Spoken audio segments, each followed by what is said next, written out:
அன்பு நண்பர்களே, அனைவருக்கும் இனிய வணக்கங்கள்.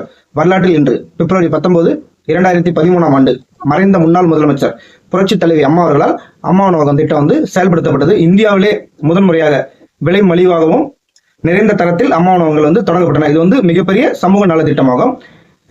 இது முதற்கட்டமாக சென்னை மாநகராட்சியில் உள்ள 200 வார்டுகளில் இந்த திட்டம் முதல் கட்டமாக செயல்படுத்தினாங்க. பிறகு பாத்தீங்க அப்படின்னா மிகுந்த வரவேற்பு இருந்ததால தமிழகம் முழுவதும் இந்த திட்டம் செயல்படுத்தப்பட்டது. இந்த திட்டத்தை முக்கியமான நோக்கம் என்னன்னு பாத்தீங்க அப்படின்னா, ஏழை மக்களுக்கு மலிவு விலையில் உணவு வழங்குதல். மற்றொன்று பாத்தீங்கன்னா, கூலி வேலைக்கு போறவங்க, பள்ளி கல்லூரி மாணவர்கள், ஆதரவற்றோர், முதியோர், நோயாளிகள் உணவு வழங்குதல், பசியற்ற தமிழகம் உருவாக்குதல் தான் இந்த திட்டத்தோட முக்கிய நோக்கம். இந்த திட்டத்தால மகளிர் சுய உதவி குழுக்கள் மூலியமா இந்த திட்டம் செயல்படுத்தப்பட்டதால அவங்களோட குழுவோட வேலை செஞ்ச அவங்களோட பொருளாதாரமும் உயர்ந்தது.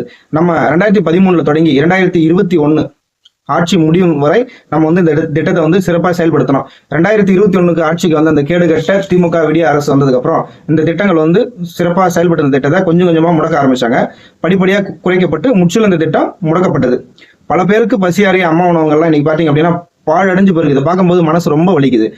மீண்டும் இது செயல்படணும் அப்படின்ட்டு எவ்வளவு பேர் எந்தெந்த கோரிக்கைலாம் வச்சாலும், எடப்பாடியார் சட்டமன்றத்தில் பேசினாலும் அதுக்கு அவங்க காதலே வாங்குறதே கிடையாது. இதுக்கெல்லாம் ஒரே தீர்வு பாத்தீங்க அப்படின்னா 2026 புரட்சி தமிழர் எடப்பாடியார் அவர்கள் ஆட்சிக்கு வந்தாருன்னா இந்த திட்டம் முன்பை போலவே மிகவும் சிறப்பாக இந்த திட்டம் செயல்படுத்தப்படும். அதுக்கு எடப்பாடியார் அவர்களை ஆதரிக்க வேண்டும். தமிழக மக்களை காப்போம், தமிழகத்தை மீட்போம், வளர்ச்சி பாதையில் தமிழகம் அண்ணன் எடப்பாடி தலைமையில் அமையும் என்பதை இந்த நேரத்தில் தெரிவித்துக் கொள்கிறேன்.